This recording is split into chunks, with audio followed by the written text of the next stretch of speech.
DNA में अब हम प्रधानमंत्री नरेंद्र मोदी के इजरायल दौरे की सबसे भावुक तस्वीर का विश्लेषण करेंगे। ये इजरायल और भारत के उस दर्द के रिश्ते की तस्वीरें हैं जो भारत को वर्ष 2008 में मिला था। आपको याद होगा 26 नवंबर 2008 को मुंबई में आतंकवादियों ने हमला कर दिया था। इन तस्वीरों में जिस बच्चे को आप देख रहे हैं उसका नाम मोशे है और मुंबई हमले में पाकिस्तानी आतंकवादियों ने मोशे के माता पिता को मार डाला था। उस वक्त मोशे की उम्र सिर्फ 2 वर्ष थी। मोशे अपने इजरायली माता पिता के साथ मुंबई के नरीमन हाउस में रहता था। 26/11 के हमले में मोशे के माता पिता की हत्या कर दी गई थी और तब मोशे को उसकी नैनी सैंड्रा सैमुअल्स ने बचाया था। ये तस्वीरें शायद आपको भी याद होंगी। नरीमन हाउस में यहूदी रहते थे और पाकिस्तान से आए आतंकवादियों ने यहाँ यहूदियों को चुन चुन कर मारा था, लेकिन सैंड्रा सैमुअल्स की बहादुरी की वजह से 2 साल के मोशे की जान किसी तरह बच गई थी और इसके बाद मोशे अपने नाना नानी के साथ रहने के लिए वापस इजराइल चला गया था और उसके साथ उसकी नैनी सैंड्रा सैमुअल्स भी इजराइल चली गई। मोशे इजराइल की राजधानी जेरूसलम से 90 किलोमीटर दूर अफुला में रहता है। अब वो 11 वर्ष का हो चुका है और उसकी नैनी इजराइल में नौकरी करती है और उसे इजराइल की नागरिकता भी मिल गई है। लेकिन सैंड्रा मोशे से मिलने के लिए हर हफ्ते जेरूसलम से अफुला जाती है। मोशे अब 11 साल का हो चुका है और आज वो प्रधानमंत्री नरेंद्र मोदी से भी मिला। हमारे संवाददाता राहुल सिन्हा ने आज मोशे और उसकी नैनी से बातचीत की। ये बहुत इमोशनल रिपोर्ट है और इसे देखकर आपको एहसास होगा कि आतंकवाद के जख्म कितने गहरे होते हैं और आतंकवाद का खात्मा करना कितना जरूरी है।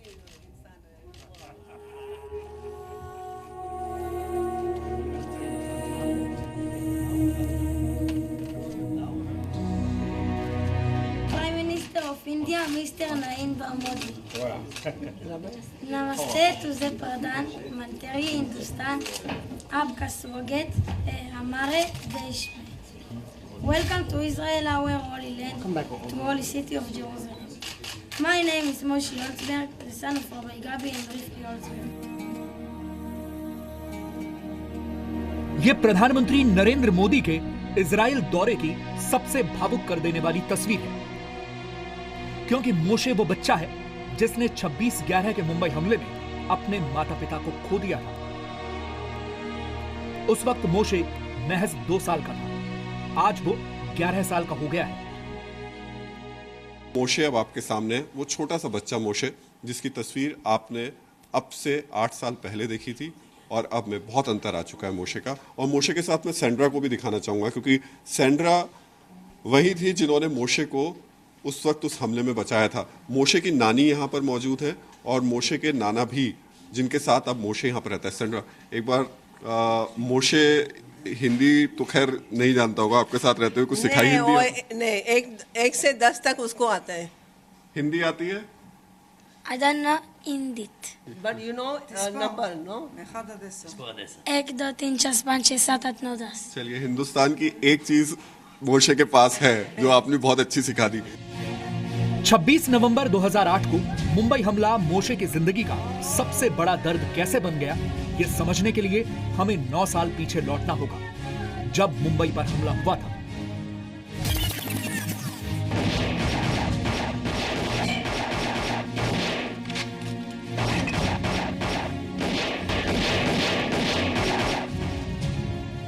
बेबी मोशे और उसके इजरायली माता पिता मुंबई के नरीमन हाउस में रहते थे। 26 नवंबर 2008 को मुंबई में आतंकी हमला हुआ। इस हमले में बेबी मोशे के माता पिता भी मारे गए थे। मोशे को उसकी आया सैंड्रा सैमुअल ने बचा लिया। उस वक्त मोशे महज 2 साल का था। It's like not 1, 2. It's like hundreds of gunshots, 10, 20 grenades bombed in the Kabul. So, even I'm a mother of 2 children. So I just pick the baby and I run. इस हमले में मोशे ने अपने माँ बाप को खो दिया, लेकिन अब मोशे बड़ा हो गया है। 9 साल पहले उसकी जिंदगी में क्या हुआ था उसे याद नहीं है। वो तो पूछते भी नहीं है, उसका माँ बाप को नहीं पूछते तो उसको घटना का क्या पूछेगा। और बहुत छोटे थे, समझना चाहिए कि बहुत छोटे थे। 2 साल बच्चा क्या याद रखेंगे। मम्मी डैडी का तो याद करता ही नहीं, करता भी रहेगा तो हम लोग को तो बताते भी नहीं है। बट नरीमन हाउस उसको बराबर मालूम है। क्यों ये भी अभी है, आपको दिखते हैं, ये नरीमन हाउस है जी। तो ये आपने क्या स्पेशली ये रखा हुआ है इसका मॉडल यहाँ पे? नहीं, ये नरीमन हाउस बना था तभी, और बिल्डर ने रबाई को दिया था। उसका क्या पता नहीं है, मेरे को नहीं आता है, वो दिया था उसको, तो रेप्लिका दिया था बना कर। हाँ, तो और उसको मालूम है ये नरीमन हाउस है, तो ऑफ कोर्स वो बड़ा होएगा तो वो जाएगा ही। और वो बोलते ही मैं बड़ा होएगा तो मैं जाएगा, बट पहला मैं जाऊंगा। मेरा किधर भी मेरा डैडी गया था, कितना जगह पे उधर जाएंगे, उसके बाद मीन्स आते रहते रहेंगे। संड्रा, आपने भारत में भी रही हैं, अब आप इजराइल में भी रह रही हैं। दोनों देश आतंकवाद के शिकार रहे हैं, दोनों लड़ भी रहे हैं बुरी तरीके से। बेहतर स्थिति अगर हम बात करें, बेहतर मतलब लड़ाई जो चल रही है उसमें आपको लगता कहाँ ज़्यादा मजबूत स्थिति से लड़ा जा रहा है, हमारे देश में या फिर इजराइल में? इजराइल में क्योंकि हर महीना टेरर अटैक होता ही होता है, और जास्ती करके जेरूसलम में होता है। इंडिया इतना बड़ा है, पता भी नहीं चलता है लड़ाई होता है कि नहीं होता है। अली पेपर पढ़ेगा, न्यूज़ देखेंगे तो पता चलता है कि मीन्स वॉर होता है। बट इधर इतना छोटा जगह है ये, तो of course it's like no पता चलता है। मोशे के माता पिता के अंतिम संस्कार के बाद उसके नाना नानी बेबी मोशे को इजराइल ले गए।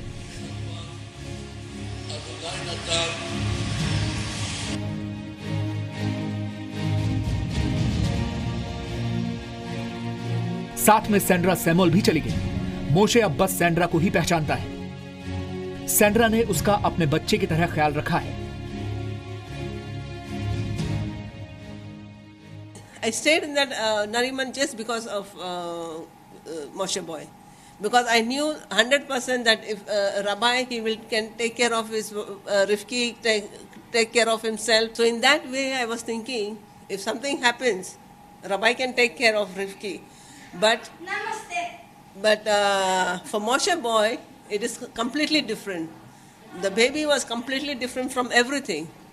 When after 13 years, Moshe boy going to visit to the place to Mumbai, and he was going to visit to the Nariman house, because the Nariman house this is a house for Moshe, because this is the house from the parents for Moshe, and now you have some people, some Chabad people, what Lubavitch, what now watch the place in the middle time when Moshe boy very big.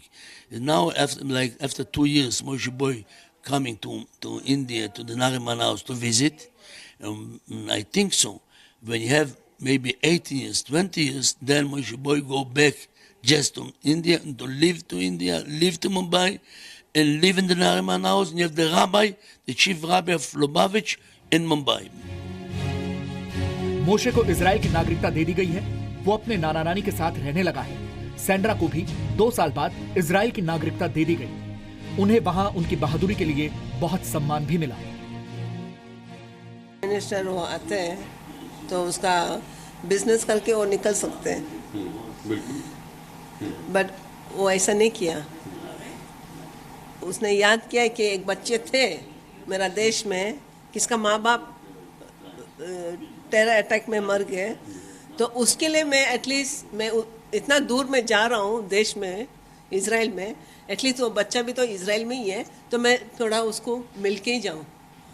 तो अपना prime minister का तो बहुत बड़ा धन्यवाद करना चाहिए कि उसको याद है कि अभी भी एक बच्चे हैं ये देश में, कि इधर मेरा देश से कुछ I am very grateful that he remembered the Moshe boy and his. इस बच्चे का हिंदुस्तान से दर्द का रिश्ता है और आज प्रधानमंत्री नरेंद्र मोदी ने उस दर्द को बांटा है। Prime Minister of India, Mr. Narendra Modi. नमस्ते। राहुल सिन्हा, जी मीडिया, इजराइल। आज जब प्रधानमंत्री नरेंद्र मोदी मोशे से मिले तो दोनों के बीच एक भावनात्मक संवाद हुआ। मोशे ने प्रधानमंत्री नरेंद्र मोदी के सामने एक लिखा हुआ बयान पढ़ा और यह पूरा संवाद 2 मिनट 19 सेकंड का है, जो आज आपको जरूर सुनना चाहिए।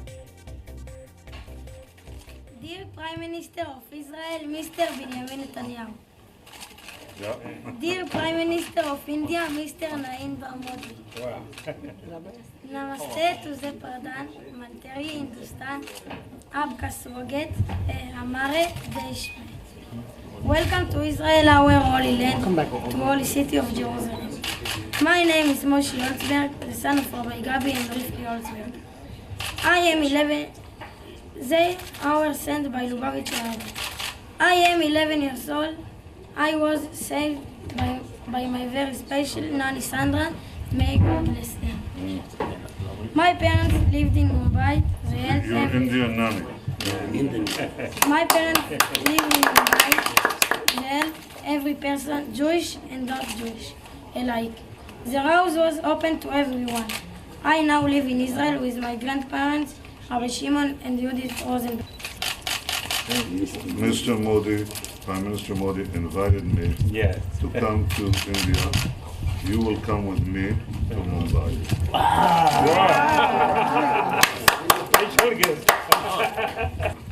So, would you like to come and stay in India and Mumbai? You are most welcome.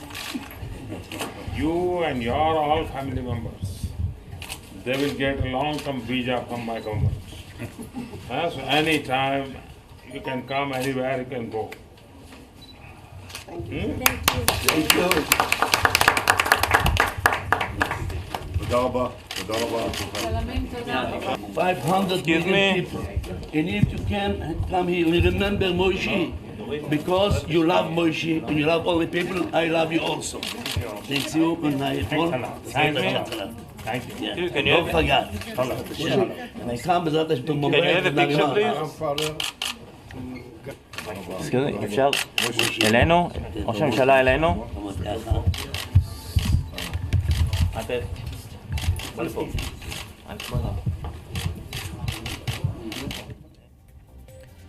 और अब अपने देश की बात करते हैं। अब हम पश्चिम बंगाल के उत्तरी 24 परगना जिले में हुई सांप्रदायिक हिंसा का एक विश्लेषण करेंगे। पश्चिम बंगाल का यह जिला पिछले 3 दिनों से हिंसा की आग में जल रहा है, जबकि वहां की मुख्यमंत्री ममता बनर्जी भारतीय जनता पार्टी और पश्चिम बंगाल के राज्यपाल के साथ राजनीतिक लड़ाई लड़ने में व्यस्त हैं। इस राजनीतिक टकराव की वजह से सांप्रदायिक हिंसा की खबर दब गई, लेकिन हम ये खबर दबने नहीं देंगे और आज आप सब तक पहुंचाएंगे।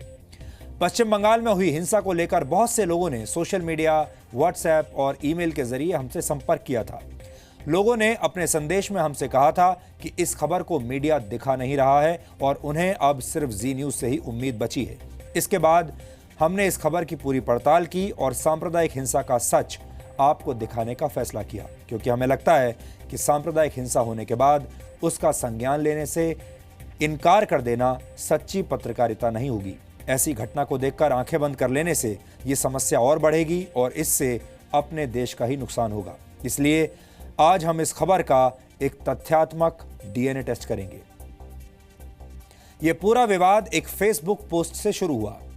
एक 17 साल के लड़के ने फेसबुक पर एक आपत्तिजनक पोस्ट की और फिर यह पोस्ट वायरल हो गई, जिसके बाद पहले तो उत्तरी 24 परगना जिले के बदूरिया में मुस्लिम समुदाय ने प्रदर्शन किया और फिर यह प्रदर्शन हिंसा में बदल गए और लोगों ने दूसरे समुदाय की दुकानों और घरों में आग लगा दी। लोगों की मांग पर आपत्तिजनक फेसबुक पोस्ट करने वाले 17 साल के इस लड़के को गिरफ्तार भी कर लिया गया, लेकिन ये लोग इस लड़के को फांसी देने की मांग कर रहे हैं। ये अपने आप में हास्यास्पद है, क्योंकि भारत के कानून के मुताबिक ऐसा करना संभव नहीं है। भारत में ईश निंदा से जुड़ी फेसबुक पोस्ट लिखने पर किसी को फांसी नहीं दी जा सकती। ये सब पाकिस्तान में होता है। हमने आपको कुछ दिन पहले ही डीएनए में बताया था कि पाकिस्तान के एंटी टेररिज्म कोर्ट ने फेसबुक पर इस्लाम को लेकर विवादित टिप्पणी करने वाले एक व्यक्ति को मौत की सजा सुना दी थी। यानी कुछ लोग पश्चिम बंगाल को भी पाकिस्तान बनाने की साजिश रच रहे हैं, जो गलत है। ये लोग चाहते हैं कि अब पश्चिम बंगाल में पाकिस्तान का कानून लागू होना शुरू हो जाए। उत्तरी 24 परगना में यह हिंसा शनिवार से शुरू हुई थी और इसके बाद 3 दिनों तक लगातार हिंसा होती रही। इसके बावजूद पुलिस हिंसा को फैलने से रोक नहीं पाई। इस मामले की शिकायत लेकर बीजेपी के नेताओं का एक प्रतिनिधिमंडल पश्चिम बंगाल के राज्यपाल केशरीनाथ त्रिपाठी से मिलने गया। इस मुलाकात के बाद राज्यपाल ने मुख्यमंत्री ममता बनर्जी को फोन किया और उन्हें हिंसा पर काबू पाने के लिए कहा। इसके बाद कल मुख्यमंत्री ममता बनर्जी ने एक प्रेस कॉन्फ्रेंस की और राज्यपाल केशरीनाथ त्रिपाठी पर उन्हें धमकाने का आरोप लगाया। अपनी प्रेस कॉन्फ्रेंस में ममता बनर्जी ने यहां तक कह दिया कि पश्चिम बंगाल के राज्यपाल भारतीय जनता पार्टी के किसी ब्लॉक अध्यक्ष की तरह व्यवहार कर रहे हैं। इसके बाद पश्चिम बंगाल के राजभवन की तरफ से कहा गया कि वो ममता बनर्जी की भाषा और उनके व्यवहार पर हैरान है और राज्यपाल राज्य में होने वाली घटनाओं पर खामोश नहीं रह सकते। राज्यपाल से भिड़ने के मामले में ममता बनर्जी को उनके कथित सेक्युलर मित्रों का भी पूरा साथ मिल रहा है और अब राज्यपाल का इस्तीफा मांगा जा रहा है। यानी अब हिंसा पर कोई बात नहीं हो रही, इस बात की कोई समीक्षा नहीं की जा रही कि हिंसा भड़कने की वजह क्या रही और यह हिंसा इतने दिनों तक चलती कैसे रही। ये सवाल भी नहीं पूछे जा रहे कि हिंसा भड़कने के बाद पुलिस ने तुरंत कार्रवाई क्यों नहीं की, क्योंकि अब इस पूरे मामले को ममता बनर्जी और पश्चिम बंगाल के राज्यपाल के टकराव का मामला बना दिया गया है। फिलहाल उत्तरी 24 परगना जिले के हिंसाग्रस्त इलाकों में सेना तैनात कर दी गई है और हालात फिलहाल नियंत्रण में है। आपको याद होगा दिसंबर 2016 में पश्चिम बंगाल के धुलागढ़ में ठीक इसी तरह से दंगे हुए थे। इन दंगों के बारे में कोई मीडिया रिपोर्ट नहीं कर रहा था। वहां के लोग परेशान थे और चाहते थे कि वहां के हालात देश के सामने आए, लेकिन मीडिया ने इस खबर को कई दिनों तक दबा कर रखा। पश्चिम बंगाल का प्रशासन भी धुलागढ़ में किसी को प्रवेश करने की इजाजत नहीं दे रहा था ताकि धुलागढ़ के असली हालात के बारे में किसी को पता ना चल सके। इसके बाद वहां के लोगों ने जी न्यूज से संपर्क किया था और हमें कई तस्वीरें भेजी। हमारी संवाददाता पूजा मेहता किसी तरह धुलागढ़ के अंदर प्रवेश करने में कामयाब हो गई और जी न्यूज ने धुलागढ़ की सच्चाई को पूरे देश के सामने उजागर कर दिया था, आपको याद होगा। और हमारी इसी रिपोर्टिंग से पश्चिम बंगाल की मुख्यमंत्री ममता बनर्जी नाराज हो गई थी और पश्चिम बंगाल की पुलिस ने जी न्यूज के खिलाफ FIR दर्ज कर ली थी। तब बहुत सारे लोगों को यह लग रहा था कि उस FIR के बाद जी न्यूज शांत हो जाएगा और पश्चिम बंगाल के दंगों पर इसके बाद कभी रिपोर्टिंग नहीं करेगा, लेकिन ऐसा नहीं हुआ। हम लगातार सच्ची रिपोर्टिंग कर रहे हैं और आज हम एक बार फिर पश्चिम बंगाल में हो रही सांप्रदायिक हिंसा पर आपको एक सच्ची रिपोर्ट दिखा रहे हैं।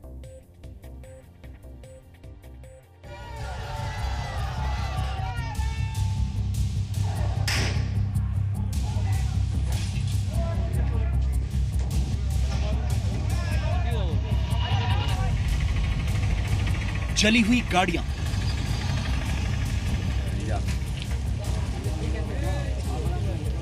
पूरी तरह से खाक में मिल चुकी दुकानें, अपने घरों में दुबके और सहमे हुए लोग।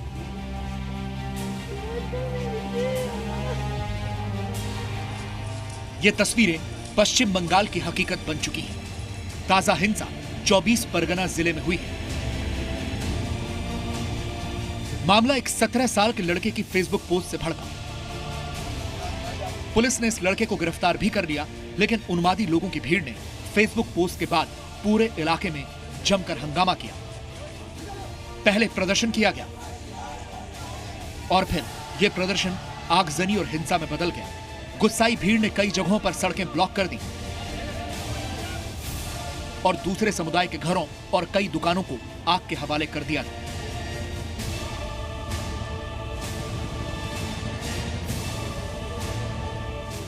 यहाँ पे आप देख सकते हैं किस तरीके से लाइन से सारी दुकानों पर अटैक किया गया है। ये फिर चाहे उनकी साइकिलें हो, उनके पंखे हो, यहाँ पर जितने भी फैंस, उनके अलमारी, ये सारा सामान जो है वो इन दुकानों से निकालने के बाद यहाँ पे उसको आग लगा दिया गया है। मैं अपने कैमरा पर्सन को बताऊंगी किस तरीके से यहाँ पे लाइन से दुकानें हैं। एक फूल की दुकान है जिसे किस तरीके से फूका गया है। यहाँ पे कांच पड़े हुए हैं, शीशे के पीसेस है यहाँ पे, और ये पूरा का पूरा जो है दुकान जलकर खाक हो चुका है। तो जो स्थानीय लोग हैं उनका ये कहना है कि इनकी जो सोर्स ऑफ इनकम है ये पूरी तरीके से खत्म हो चुकी है। इसके बाद यह हिंसा 24 परगना के ही केओशा बाजार, बंसताला, रामचंद्रपुर और तेंतुलिया में भी फैल गई। जो भी दुकान दंगाइयों के सामने आई उसे तोड़कर जलाया गया। दुकान का सामान सड़क पर फेंक कर जलाया गया और मारपीट के बाद लोगों को लूटा भी गया। जितने भी लोग यहाँ पे जिनकी दुकानें हैं या जो स्थानीय लोग हैं उनका ये कहना है कि जब ये मॉब अटैक हो रहा था, कुछ लोग जब यहाँ पे अटैक कर रहे थे, उनका जितना भी पैसा वगैरह जो भी था सब कुछ लूट लिया गया और अंदर से जितना सामान था दुकानों में उसको निकाल दिया गया और उसके बाद उसे आग के हवाले कर दिया गया। কয়েক হাজার লোক আল্লাহ আকবার বলে এসে करीब 1000 लोगों की भीड़ तोड़फोड़ और आगजनी करती है, सभी रास्तों को रोकती है। बहुत हंगामा हुआ था, अल्लाह अकबर के नारे लगे थे। खूब চিৎকার করছে, মাইকি ডাকছে। हिंसा के बाद पूरे इलाके में पैरामिलिट्री लगा दी गई है। इससे पहले पुलिस पर यह भी आरोप लगा है कि 3 दिन तक 24 परगना का यह इलाका जलता रहा और पुलिस कार्रवाई करने में नाकाम रही।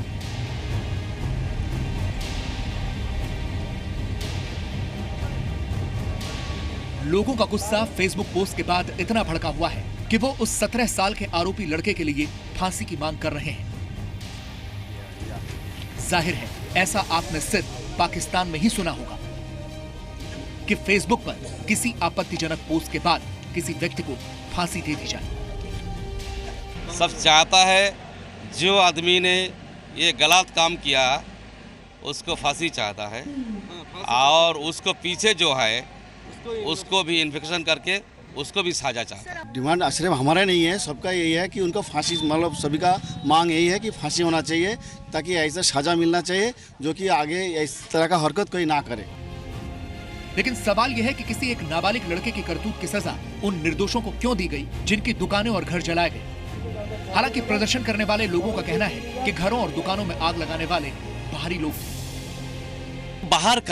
बाहर का आदमी उसको पहचान नहीं है, उसको पहचान नहीं है, हम लोग कोई पहचान नहीं पाया है। उन लोग काम करके उन लोग को प्रतिवाद करने के लिए गया है। कोई हिंदी में बोल रहा है, कोई आधा बंगाली में बोल रहा है, हम लोग को उसको शकल मालूम नहीं है। उन लोग को आके काम करके चला गया, बोलने से बस तुम्हारा काम तुम करो, हमारा काम हम लोग करके चला जाएगा। लेकिन इस सांप्रदायिक हिंसा के बाद राजनीति भी शुरू हो चुकी है। 3 दिनों तक हिंसा रोकने में नाकाम रहने वाली पश्चिम बंगाल की मुख्यमंत्री ममता बनर्जी ने हिंसा के लिए अब बीजेपी को जिम्मेदार ठहराया है। দেখুন, খুব দুর্ভাগ্যজনক আজকে সোশ্যাল নেটওয়ার্ক বেরিয়েছে। সোশ্যাল নেটওয়ার্কে আমরা সবাই আছি। সোশ্যাল নেটওয়ার্কটাকে আমরা খুব সাপোর্ট করি, খুব রেসপেক্ট করি। সোশ্যাল নেটওয়ার্ক অনেককে অনেক কিছু জানতে শেখায়, কিন্তু কেন্দ্রের শাসক দল তাদের একটা এজেন্ডা আছে। এজেন্ডা হচ্ছে কখনো গোরক্ষার নাম পিটিয়ে মারা, কখনো এজেন্ডা হচ্ছে একটা হেট্রেড গ্রুপ তৈরি করে নানা রকম উল্টো পাল্টা ফেসবুকে দিয়ে দাঙ্গা লাগানো। কালকের যে ঘটনাটা ঘটেছে এরকমই দাঙ্গা, এবং কিছু কিছু মিথ্যে ছবি দেওয়া হচ্ছে যেগুলো পুরনো ছবি, যার সাথে বাস্তবের কোনো সম্পর্ক নেই। কিন্তু তা সত্ত্বেও আমি বলবো যারা এগুলো করছেন তারা ঠিক করছেন না। যে ছেলেটি করেছে তাকে সঙ্গে সঙ্গে পুলিশ অ্যারেস্ট করেছে। অ্যারেস্ট করার পরে এটাকে কন্ট্রোল হয়ে যাওয়া উচিত ছিল। बीजेपी ने भी ममता बनर्जी को करारा जवाब दिया है। बीजेपी का कहना है कि ममता बनर्जी फिर तुष्टीकरण की राजनीति कर रही हैं।